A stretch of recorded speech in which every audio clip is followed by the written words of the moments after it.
आज हम जानते हैं कि माँ का दर्जा ऊंचा है या फिर पिता का। मातृदेवो भव पितृदेवो भव ये हमारे शास्त्रों में है। दोनों भगवत स्वरूप है, लेकिन फिर भी माँ का दर्जा कई सौ गुना ऊंचा बताया गया है। सहस्त्रम तु पितृन माता गौरवेणा तिरिच्यते, ये मनुस्मृति में आया है। और भगवान श्री राम के जीवन से हम ये जानते हैं कि माँ का दर्जा पिता से इतना ऊंचा क्यों है। राम जी जब वनवास के लिए जाने लगे तब वो माता कौशल्या के पास गए और उनके चरणों में गिरकर उन्होंने कहा कि माता मुझे वनवास की आज्ञा हुई है। तब माता कौशल्या ने कहा कि यदि केवल पिता की ऐसी आज्ञा है तब तुम माता को बड़ी समझकर वनवास में मत जाओ। जो केवल पितुआय सुता था, तो जनी जाहु जानी बड़ी माता। लेकिन हाँ, अगर तुम्हारी छोटी माता यानी कैकई माता और पिता दोनों ने इस बारे में कहा है, वनवास की आज्ञा दी है, तब तुम्हारे लिए वन में जाना 100 अयोध्या के समान है।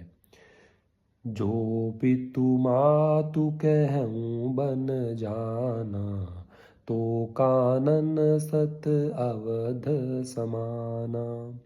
यानी आप देख सकते हैं कि माता का दर्जा कितना ऊंचा है।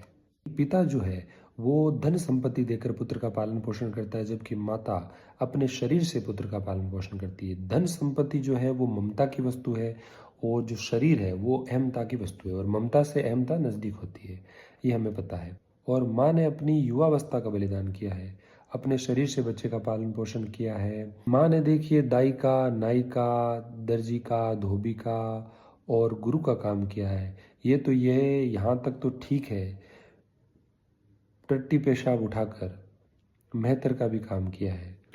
और ये सब काम भी भारपूर्वक नहीं, बड़े ही स्नेहपूर्वक, ममतापूर्वक और उत्साहपूर्वक किए हैं। तो बच्चे का लालन पोषण माँ के सिवा और कौन कर सकता है। यानी जो माँ है, वो बच्चा जब बीमार हो जाता है तब माँ के शरीर का बल घट जाता है।